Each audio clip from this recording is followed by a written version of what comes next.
How big tech AI is fooling you. Over the past few months, I've read through AI glossaries to get caught up on the vocabulary around the new world of generative AI. I recognize I've been doing deep dives into this topic and may know more than the average American about AI, but I still assume that some of the key concepts associated with generative AI are widely known and understood. Talking with a journalism professor this week showed me that isn't the case. As I explained how AI tools have a tendency to hallucinate, they stared blankly at me and said, "What does that mean?" Hallucinate is one of the first vocabulary words related to Gen AI that everyone should know. Simply put, it means that AI engines, like OpenAI's ChatGPT, have a tendency to make up stuff that isn't true. But that sounds true. In fact, the U.S. Federal Trade Commission earlier this month started investigating OpenAI about its chatbot potentially making false statements about people. Where does hallucinate come from in an AI context?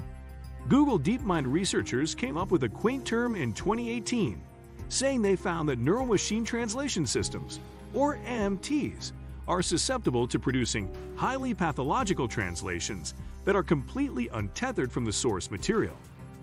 Highly pathological translations untethered from the source material. I'm not an engineer, but even I know that's a really nice way of saying something is really wrong with those systems. Most glossaries offer a more straightforward explanation of an AI hallucination. This definition comes courtesy of NBC News. Hallucination. Hallucinations are unexpected and incorrect responses from AI programs that can arise for reasons that are not yet fully known. A language model might suddenly bring up fruit salad recipes when you were asking about planting fruit trees. It might also make up scholarly citations, lie about data you ask it to analyze, or make up facts about events that aren't in its training data. It's not fully understood why this happens, but can arise from sparse data, information gaps, and misclassification. In the interests of fairness, I asked ChatGPT for comment by prompting it to tell me what hallucinate means as it refers to AI. Here's its response. In the context of AI, the term hallucination is used metaphorically to describe the generation of content or information that is not based on direct observation or real-world data.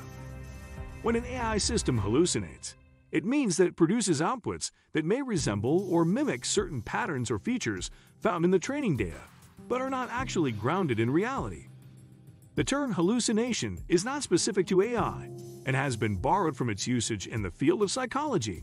In psychology, hallucination refers to perceptions or sensory experiences that occur without any external stimuli. These perceptions are not based on reality, but are perceived as real by the individual experiencing them. In the context of AI, the term is used metaphorically to describe situations where the generated outputs deviate from reality or introduce elements that are not present in the original data. For example, in the domain of image generation, an AI system may produce images that contain surreal or fantastical elements, which are not based on actual objects or scenes observed in the training data. The term hallucination is used to highlight the potential for AI systems to generate outputs that go beyond what is directly observed or explicitly instructed.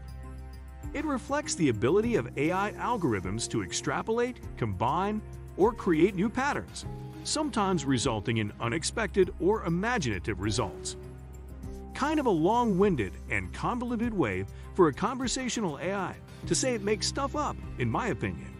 If I didn't know better, I'd also say ChatGPT was a bit defensive. Here are the other doings in AI worth your attention. U.S. workers aren't afraid of AI, but job erosion coming. The Pew Research Center and McKinsey each put out reports this week on how AI may affect workers and jobs, even as many open questions remain. Both reports are worth a read. U.S. workers seem more hopeful than concerned about the impact of AI on their jobs, according to the Pew study. The study aimed in part to quantify which industries and workers are more exposed to AI. Pew characterized jobs as more exposed to artificial intelligence if AI can either perform their most important activities entirely or help with them. Many U.S. workers in more exposed industries do not feel their jobs are at risk. They are more likely to say AI will help more than hurt them personally.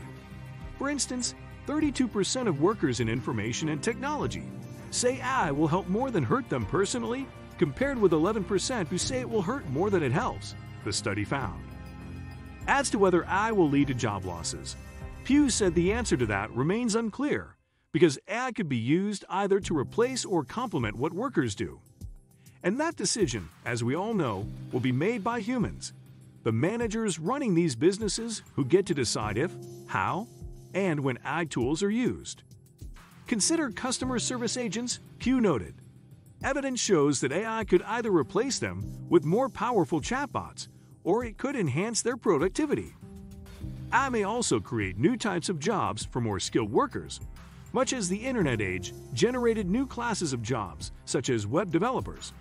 Another way AI-related developments might increase employment levels is by giving a boost to the economy by elevating productivity and creating more jobs overall. When it comes to jobs with the highest exposure to AI, the breakout isn't all that surprising, given that some jobs, like firefighting, are more hands-on, literally, than others. What is surprising is that more women than men are likely to have exposure to AI in their jobs, Pew said, based on the kind of work they do.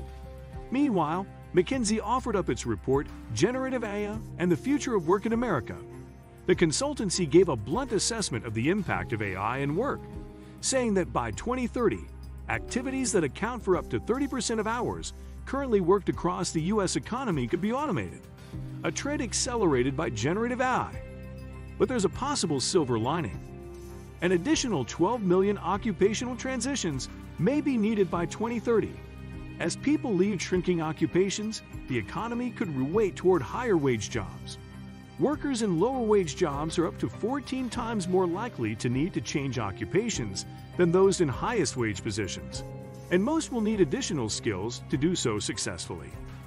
Women are 1.5 times more likely to need to move into new occupations than men. All that depends, McKinsey adds, on U.S. employers helping train workers to serve their evolving needs and turning to overlooked groups, like rural workers and people with disabilities, for their new talent. What does all this mean for you right now? One thing is that AIs are being used by employers to help with their recruitment. If you're looking for tips on how to job hunt in a world with these AI recruiting tools, check out this useful guide on the new age of hiring by CNET's Laura Michelle Davis. Big Tech talks of AI during earnings calls. Google/Alphabet, Microsoft, and Meta, formerly known as Facebook, announced quarterly earnings this week. What was interesting, but not surprising, was how often AI was mentioned in the opening remarks by CEOs and other executives, as well as in the questions asked by Wall Street analysts. Microsoft CEO Satya Nadella, whose company offers an AI-enhanced version of its Bing search engine, plus AI tools for business, mentioned artificial intelligence 27 times in his opening remarks. Google CEO Sundar Pichai, who talked up the power of Google's Bard and other AI tools, mentioned AI 35 times. And Meta CEO Mark Zuckerberg called out AI 17 times. If you're looking for a little less than light reading, I encourage you to scan the transcripts for yourself. What do you think of our video? Let me know in the comment section below. Before you go, please hit the like button and subscribe to my channel. Thanks for watching.